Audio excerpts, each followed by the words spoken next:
好高興又見到大家。很高興能夠見到大家。我上次嚟應該係6月過嚟嘅。那上一次呢，我是6月份過來的。過咗幾個月又見大家啦。咩？過咗，只不過過咗幾個月。只不過過了幾個月呢，又再見到大家。係啦，所以對我嚟講，好似入嚟烏龍港就一個好熟悉嘅感覺。那進來烏龍港呢，就有一種非常熟悉的感覺。好，我們開始我們先嚟一個禱告。那我們先一起做一個禱告。天父，我哋多謝你。天父，我們感謝你。你聚集我哋一齊嚟敬拜你。你聚集我們在一起來敬拜你。求你差遣你嘅靈與我哋同在。求你差遣你的靈和我們同在。開啟我哋嘅心思意念。開啟我們的心思意念。開啟我哋嘅耳朵。開到我們的耳朵。好讓我哋去明白你嘅話語。好讓我們去明白你的話語。亦都求你悅納孩子所講嘅一切。也求你悅納孩子所講的一切。我哋禱告奉主名求。我們禱告奉主名求。阿們。阿們。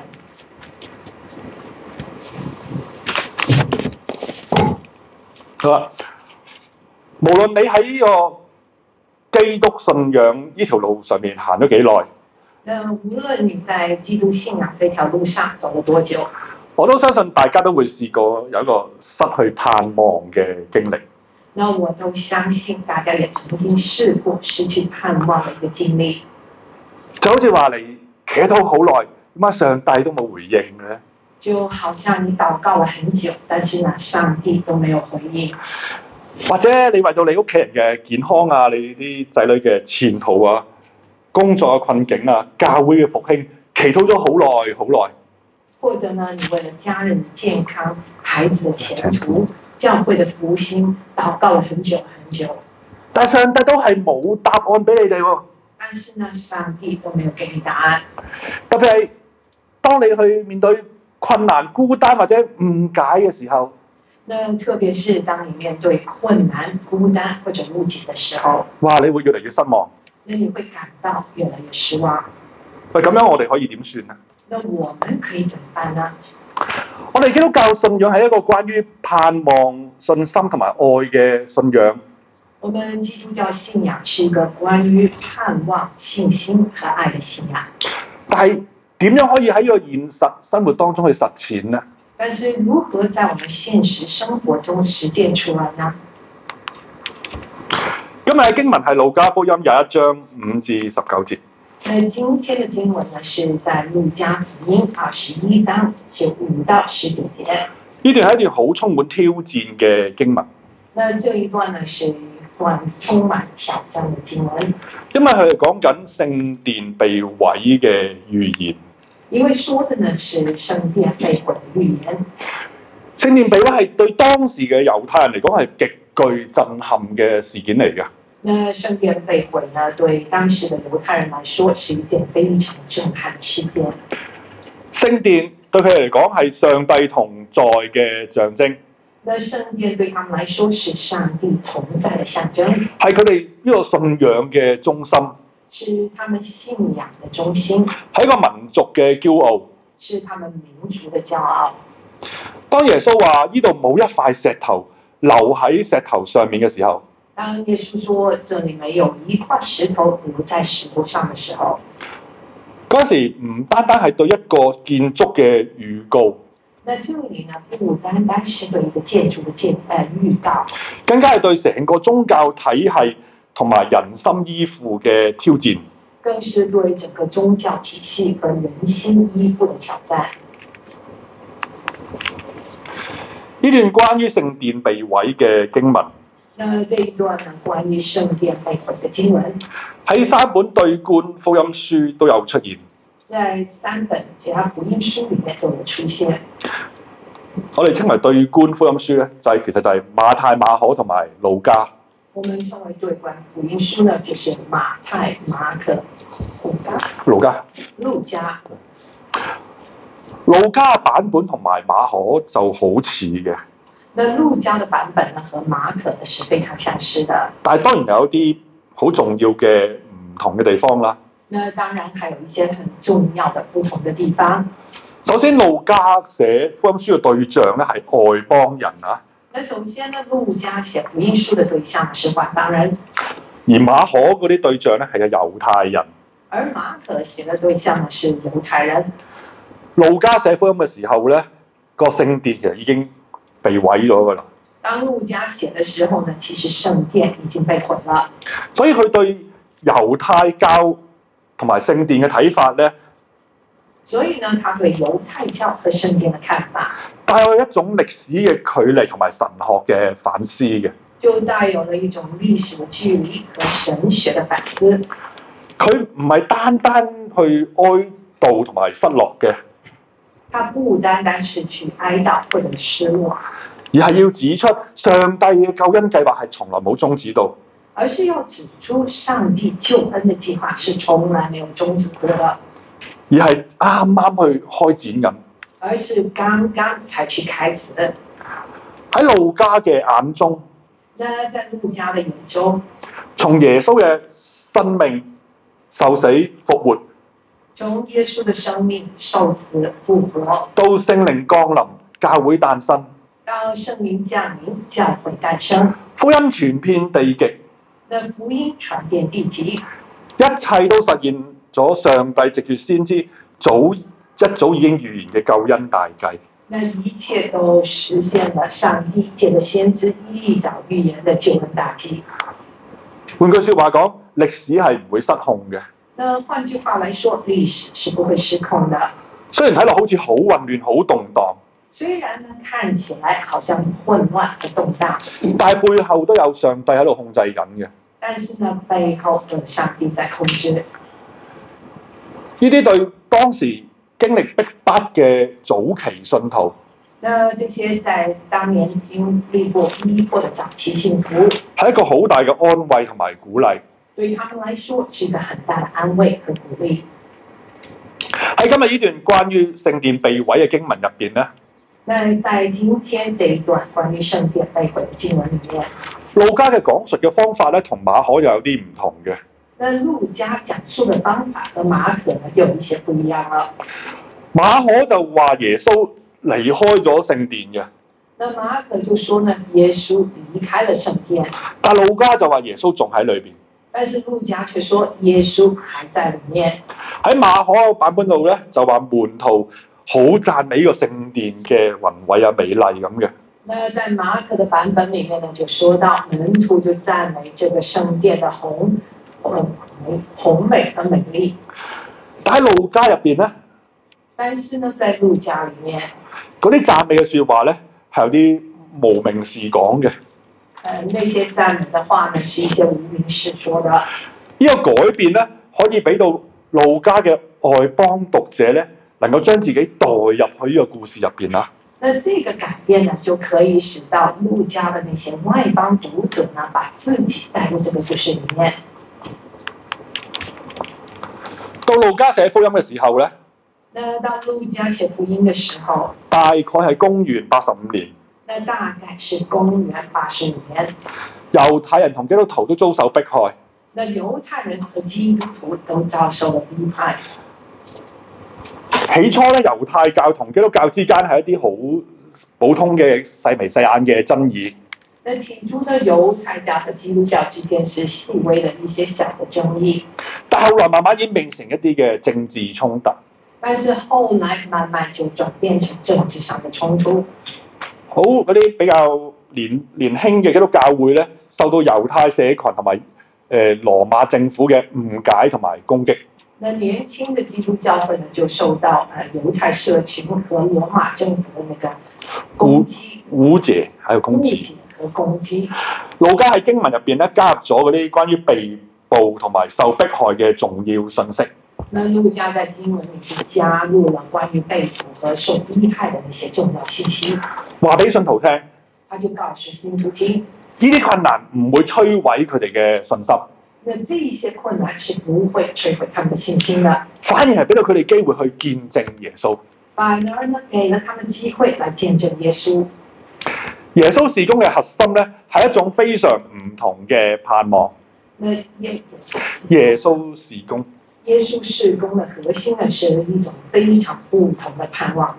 呢個唔係我哋可以睇見，那這一個呢，不是我們可以看見的，或者係好容易理解嘅盼望，或者呢是一個非常容易理解的盼望，而係一種睇唔見嘅，而是一種看不見的，仲未完全實現嘅盼望。而且呢，還沒有完全實現的盼望。呢種盼望係呼召我哋去信靠上帝，那這一種盼望呢，就去呼召我們去信靠上帝，持守信心，持守信心。即使我哋仲未睇到個結果啊，那即使我們還沒有看見這個結果，我哋要尊重嗰啲睇落好微小或者唔起眼嘅人。那我們看到一些很微小或者不起眼的人，唔要尊重他們，我們要尊重那些看起來很微小不起眼的人，同埋嗰啲唔追求華麗顯赫嘅權力表現係相輔相成嘅。而且不追求華麗顯赫嘅權力表現的權力表現係相輔相成嘅。相輔相成的。希律王去起呢個聖殿係一個好宏偉嘅建築，那希律王去建這個聖殿呢，是一個很宏偉的建築，顯示佢嘅財富同埋慷慨。去顯示他自己的財富和慷慨。啲人睇到呢個聖殿，那些人看見呢個聖殿，哇就會睇到覺得呢個好靚啊，就會覺得很漂亮，又會諗到自己因為佢有份參與建造而去表達一啲敬虔。而想到自己有份去參與建築和表達一些敬虔。但耶穌利用呢個好靚嘅聖殿，教導佢哋有一個好重要嘅課題。但是耶穌呢，就用一個這個那麼漂亮的聖殿，教導他們一個很重要的課題。唔好將信心建立喺呢個外表嘅強大，不要把信心建立在這個外表的強大，或者世俗嘅成功上面，或者是世俗的成功上面。唔好信靠呢啲美麗，不要信靠這些美麗，或者睇落好似令人好印象深刻嘅事物。或者呢看到讓人印象很深刻的事物。即使係好宏偉嘅聖殿啊，那即使是很宏偉的聖殿，耶穌話有一日都會冧嘅。耶穌說有一天也會倒塌的。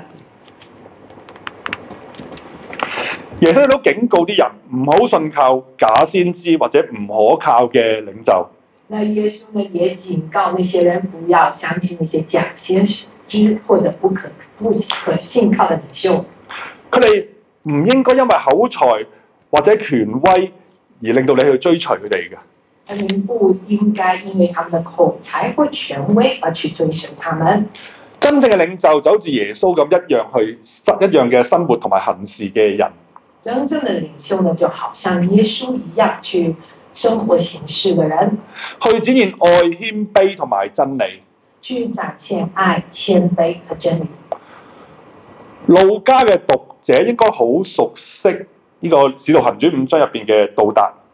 那路加的讀者應該非常熟悉《使徒行傳》的杜達，或者係呢個《使徒行傳》第8章入邊行邪術嘅西門。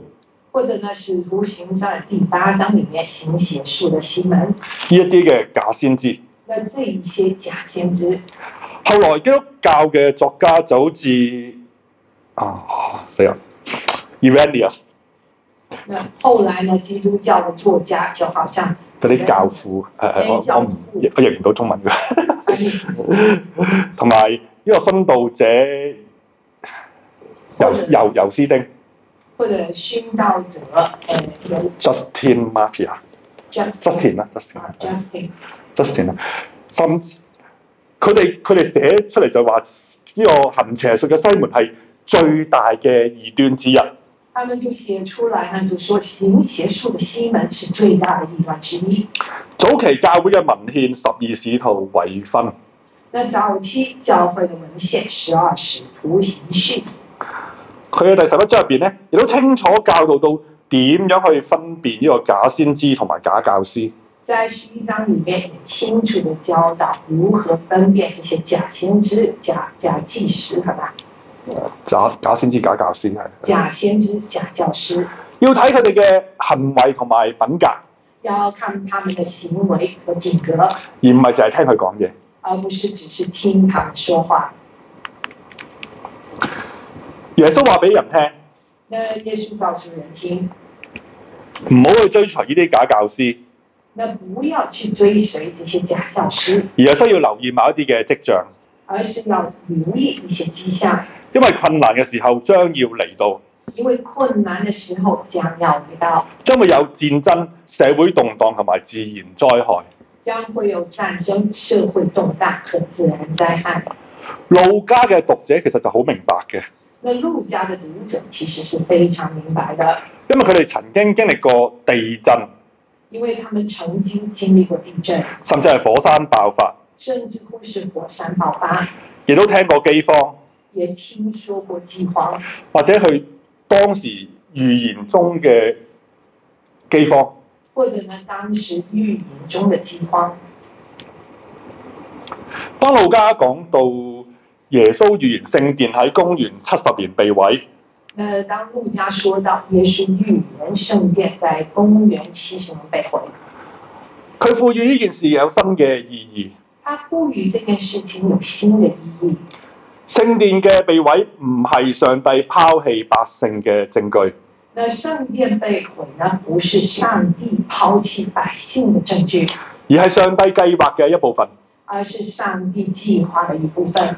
因此路加佢咁講，因此呢，路加就這樣子說：人係唔應該充滿恐懼或者絕望嘅。人不應該充滿恐懼或者絕望。睇落一啲好似啲災難嘅事件，看似一些災難的事件，反而應該帶嚟呢個信靠同埋盼望。反而呢應該帶來信靠和盼望。耶穌早已經話過呢啲事將會發生。耶穌一早就說過，這一些事情是會發生的。咁亦都意味咗上帝嘅計劃仍然進行緊，也意味着上帝的計劃正在進行着。即使一切睇落好似瓦解，即使呢看上去好像在瓦解，上帝仍然掌權，上帝依然在掌權。上帝係信實嘅，上帝是信實的，佢嘅百姓亦都要應當持守信心。那他的百姓應當持守信心。我哋好容易落入一個依賴一啲好出名嘅人嘅陷阱。我們很容易陷入一些這些很出名的人的陷阱。呢啲名人可能係一啲好知名嘅信徒，那這些名人呢，可能是一些非常知名的信徒，好有名嘅傳道人或者牧師，或者是非常有名的傳道人和牧師。我哋聽到佢哋嘅見證或者講道，我們聽到他們見證或者講道，哇，好受激勵，就非常受到激勵，甚至不知不覺將對上帝嘅信任建立喺佢哋嘅身上邊。甚至不知不覺將對上帝的信任建立在他們的身上。但係當呢啲人跌倒或者失去信心嘅時候咧，但是當這些人跌倒或者失去信心的時候，哇！我哋會感到好失望，我們會感到非常失望，動搖啦，我們會感到動搖，甚至乎會失去自己嘅信心。甚至乎失去了自己的信心。對好多基督徒嚟講，呢個好常見嘅經歷。那對很多基督徒來說，這是非常常見的經歷。就好似猶太人嗰時將信心建立喺聖殿上邊一樣。就好像當時的猶太人將信心建立在聖殿上面一樣。耶穌提醒我哋，而耶穌提醒我們，我哋嘅信心必須建立喺上帝度，我們的信心必須要建立在上帝身上，而係唔係一啲外表成就或者人嘅名聲上邊。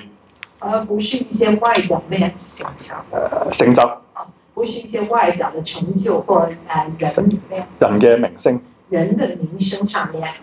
喺盼望中嘅忍耐唔容易嘅，在盼望中的忍耐不容易的，特別呢個好快速節奏嘅世界入邊，特別是這個節奏快速的那個世界裡面，堅持忍耐真係好困難嘅。堅持忍耐是非常困難的。我哋習慣咗快速嘅去得到一切。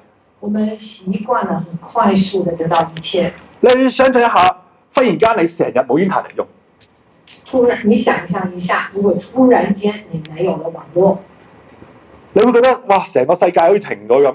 你會覺得整個世界突然間好像停頓一樣。我記得幾年前，我還記得在幾年前，我住嗰頭試過大規模停電。那我所住的地區呢，曾經試過大規模的停電。唔單止我住嗰度，就係附近連續幾個 suburb 都停電啊！那不單止我住的那個區，就連附近的幾個區域都一起停電。3日冇電，連續3天沒有電。哇，好無助啊！感到非常的無助。唔單止冇 internet 啊，不單止沒有網絡，冇電咩都唔掂，連個雪櫃又冇埋，好大件事啊！沒有電，什麼都沒有，連冰箱都用不了，非常大件事。咁樣提醒我哋，但這呢就提醒了我們，我哋嘅盼望必須建立喺上帝身上。我們的盼望必須要建立在上帝身上，而唔係依靠人或者事物。而不是依靠人或者事物。上帝知道我哋真正需要啲乜嘢。上帝知道我們真正需要什麼。佢都有自己嘅計劃。他也有自己的計劃。另外一個例子，另外一個例子，我申請咗好多年去成為呢個澳洲聯合教會嘅教牧候選人。我申請了很多年，想成為澳洲聯合教會教牧候選人。咁啊，我申請一次又一次咁俾佢哋彈翻轉頭。我申請了一次又一次，但是都被拒絕了。即係所謂3年之後又3年。所謂的3年之後又3年。其實我只係等咗4年嘅。其實我只係等咗4年。今年終於過到關啦。那今年終於通過了。明年下年開始我正式成為呢個教牧候選人。那明年呢，我就正式成為教牧候選人。呢件事話俾我哋聽。那這一件事情就告訴我們聽，盼望係真實嘅。盼望是真實的。但需要忍耐。但是需要忍耐。我哋需要去信靠上帝。我們需要去信靠上帝。持守信心。來持守我們的信心。耐心嘅等待。耐心的等待。因為上帝嘅時間係完美嘅。因為上帝的時間是完美的。上帝喺困難同埋迫害當中嘅信實。上帝在困難和迫害當中的信實。亦都係保羅寫俾帖撒羅尼迦信徒嘅信息。也是保羅寫給帖撒羅尼迦信徒的信息。佢鼓勵佢哋喺信心當中堅定不移。他鼓勵他們在信心當中堅定不移。不斷嘅去禱告。不斷的去禱告。持守對上帝救恩嘅盼望。持守對上帝救恩的盼望。佢哋通過忠於上帝賦予嘅呼召。他們通過忠於上帝賦予的呼召，嚟表達到對上帝嘅信任。來表達對上帝的信任。唔係被恐懼或者彼此嘅爭競所支配。不是被恐懼或彼此的爭競係鬥爭而支配，而係活出愛。而是活出愛。一種不斷去增長。一種不斷的去生長。而且流到去他人嘅愛。而且呢，還是流動到他人的愛。呢種愛係一種出人意料。那這種愛是出人意料的。強而有力嘅盼望標記。強而有力的盼望標記。賦予勇氣。賦予勇氣。並且激勵成個社群。並且激勵了整個社群。呢份嘅一個嘅呼召。那這一份呼召。亦都對我哋今日同樣適用。對我們今天也同樣的適用。當你面對令人沮喪嘅消息。當你面對着令人沮喪的消息。同埋好大嘅負面嘅氛圍嘅時候。或者呢，面對着很大的負面的氛圍的時候。成個世界好似越嚟越糟糕。整個世界好像越來越糟糕了。好容易令人感到好壓迫啊！很容易令人感到壓迫。但係上帝呼召我哋持有盼望。但是上帝呼召我們要持有盼望。信靠佢。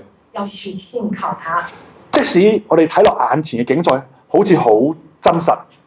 那即使我們現在看見眼前的境況好像很真實。好大嘅威脅。非常大的威脅。都唔可以係我哋心靈或者行動嘅最後定論。都不可以是我們心靈或者行動最後的定論。我哋被呼召去信靠上帝。我們被呼召去信靠上帝。並且忠實咁去活出上帝俾我哋嘅呼召。而且忠實的去活出上帝給我們的呼召。我哋要好小心，我們要非常小心，唔可以俾憂慮去壓倒。不要被憂慮去壓倒。好似耶穌喺路加有一章34節所提醒嘅，就好像耶穌在路加第21章34節裡面所提醒到的，救贖嘅日子將至。救贖的日子將至，我哋需要用信心嘅眼睛去睇，我們需要用信心的眼睛去看，用盼望嘅心去信靠，用盼望的心去信靠。回顧今日嘅經文同埋分享，回顧今天的經文和分享，我哋可以睇到，我們可以看見人生真係充滿挑戰，人生是充滿着挑戰的，困難同埋失望。困難和失望。但上帝呼召我哋將信心建立喺佢度，但是上帝呼召我們將信心建立在他身上，絕對唔係依靠人、絕對不是依靠人、外表或者世俗嘅成功。外表或者世俗上的成功。喺盼望中嘅忍耐，在盼望中的忍耐，意味住信任上帝嘅計劃，意味着信任上帝的計劃。即使我哋睇唔到結果，即使我們看不見結果，我哋需要有耐心、我們需要有耐心、持守同埋忠心。持守和忠心。喺生活入邊，在生活裡面，我哋可以由從小事去練習呢啲嘅忍耐。我們可以從小事來練習這些忍耐。喺個工作中、家庭中同埋同人相處嗰時，在工作上、家庭裡或者和人相處時候，持守愛心同埋善良，持守的愛心和善良，將盼望帶俾其他人。將盼望帶給其他人。盼望唔係被動嘅，盼望不是被動的，佢要求我哋有行動。他要求我們要有行動。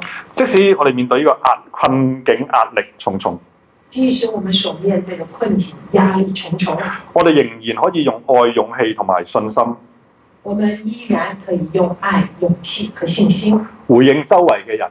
來回應我們周圍的人。